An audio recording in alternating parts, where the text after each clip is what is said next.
Like damn, she wanna fuck with a Tachi. I say I own it, and she got it. What's good? It's your boy Jay. That's me. Let's get into Slammiversary from July the 20th, 2024. An okay show. I am a little bit disappointed in TNA. I'll talk about why throughout this entire review. I'm going to go over the pre-show real quick before we get into the main card. So, I did watch the pre-show. It was okay. So, Tasha Steelz, she won the Fatal 4-Way. She defeated Giselle Shaw, Zaya Brookside, and Fabi Apache. Kushida defeated Rich Swann. Masha Slamovich and Alicia Edwards, they retained their Knockouts World Tag Team Championships over Spitfire, and lame-ass, worthless-ass Eric Young defeated Hammerstone. Moving on to the main card. So we open up with an outside shot of the sold-out crowd. The highest number of fans in attendance in over a decade. That was pretty cool. They do the Canadian National Anthem, and then we get a video package that hypes up a new era that has begun in TNA wrestling. So that's pretty okay, I guess. First match of the night, Broken Matt Hardy defeats Johnny Dango Curtis, a.k.a. JDC. He wins via the Twist of Fate, and he does 3 Twist of Fates post-match. Who gives a damn? This never should have been on the card at all, period. It makes no sense. Moving on. So, we get a backstage vignette, hyping up the system and everything else, saying that it's their night. Who gives a shit? Fuck this. Moving on. ABC, Ace Austin and Chris Bay, they defeat the system. Eddie Edwards and Brian Myers, which is great. I love this. So, Ace Austin and Chris Bay winning makes perfect sense. Makes perfect sense. I'm happy about this. Really good stuff. Moving on, so we go backstage with Gia Miller talking to Mike Bailey about his X Division Championship match in his hometown, and he speaks in French. So, again, who really cares? It's not that important. Continuing on, Mike Santana defeats Jake Something. This was a fun little match. He wins via spin the block. I have no idea what TNA is going to do with Jake Something. He's been there for a year. He came in last Slammiversary, and he's done literally jack shit. At this point, I think it's just time for TNA to get rid of Jake Something, and Jake Something needs to either go to NXT or he needs to try his shot with AEW. TNA clearly doesn't give a single damn about Jake Something, and Jake Something is a good hand. He really is. I don't understand why TNA didn't have any plans for Jake Something. And I get what they're doing with Mike Santana about him trying to win the TNA World Heavyweight Championship. That makes sense. That's a good story. But I just don't understand why Jake Something just isn't in a better position. He's just there just to be there, so I have no idea why. And this didn't even need to, my bad.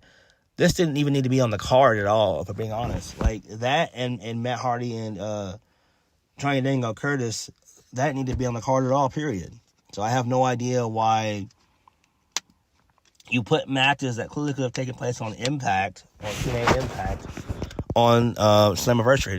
It just doesn't make any sense. Moving on.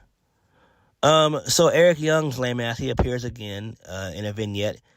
He says that he'll be watching real close because he wants one more shot at the TNA World Heavyweight Championship. Eric Young can go fuck himself. This is my problem with TNA. Why are you still pushing guys like Moose and Frankie Kazarian, Eddie Edwards, PCO, and a whole list of others? Why are you doing this? Move those guys out the way. They are destroying the product. Move them out the way. They don't mean anything. This is not 2008. This is not 2010. This is not 2012, 2014. This is 2024. Move these old fossils out the fucking way. Move them out the way. Have these guys be producers and coaches. Enough is enough. Who gives a damn about Frankie Kazarian and Eric Young and Moose and Brian Myers and Eddie Edwards? Stop pushing these guys. They don't fucking matter. I'm going to say it one more time. They don't fucking matter. They are a detriment to your product. Stop pushing these guys. Enough. It's so annoying that TNA continues to push Eric Young. He's not over. Just move him out the way and have him just be some type of fucking ambassador for TNA. Like, damn. I am so sick of TNA pushing these guys. Tired of it. Moving on, we got a really fun 6-man tag involving the Rascals, which is Trey Miguel, Zachary Wentz, and Wes Lee. They defeated the No Quarter Catch crew of NXT, Charlie Dempsey, Tavion Heights, and Miles Bourne. Very good, fun match. I enjoyed it. The Rascals getting the win here makes the most sense. What do you do with them going forward? I have no idea.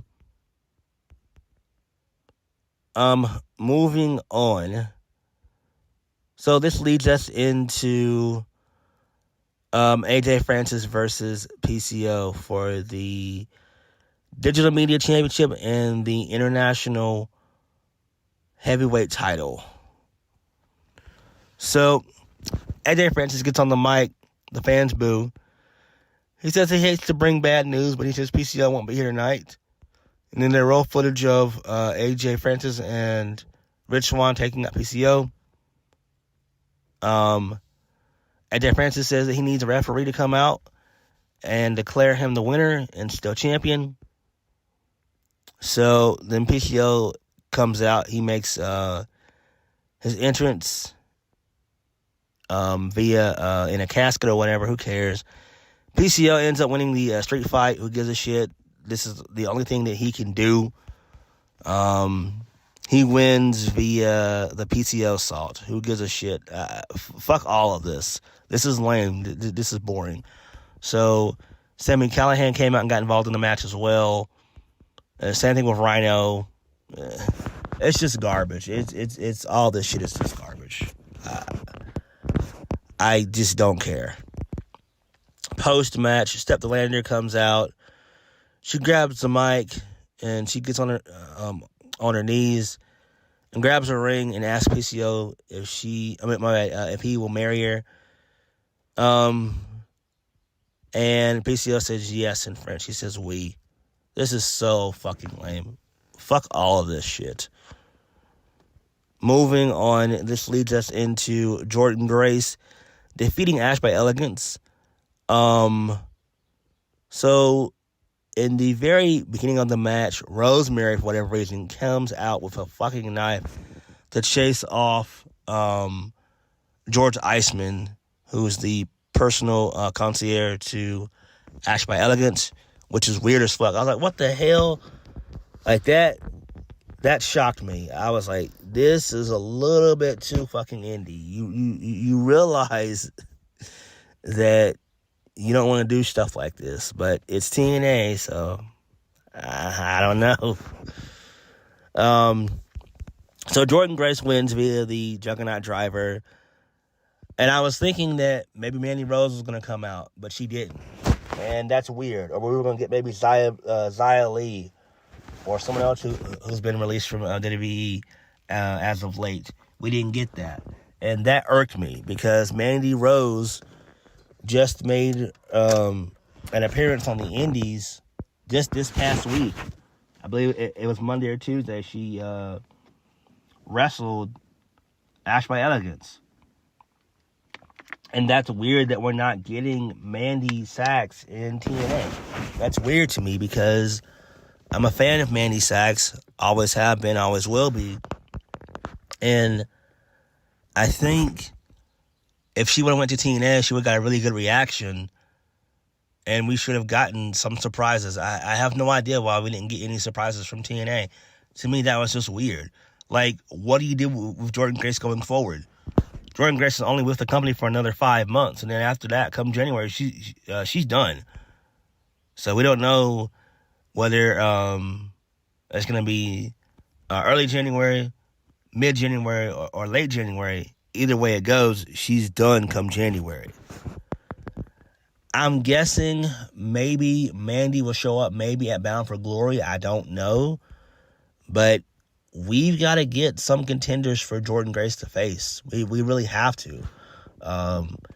Killer Kelly's still out. Monster Slamovich is doing bullshit with Alicia Edwards.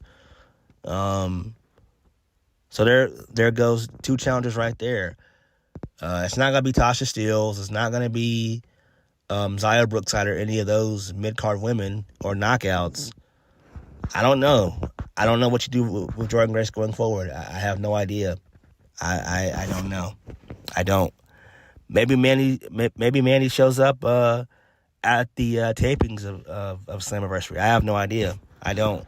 But she could have easily been slated in to make an appearance on this show. And I have no fucking idea why she didn't.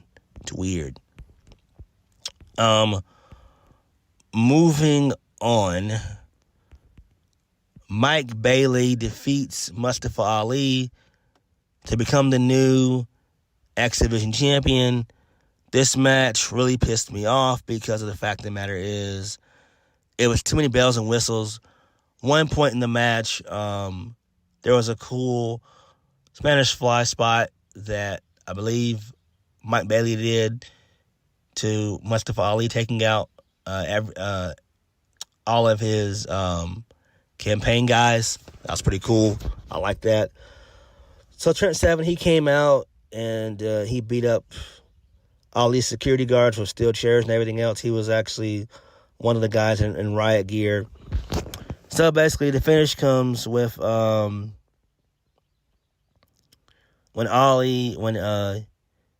he tries to signal to the back. So Errol Hebner comes out, and Ali puts Mike Bailey in a sharpshooter.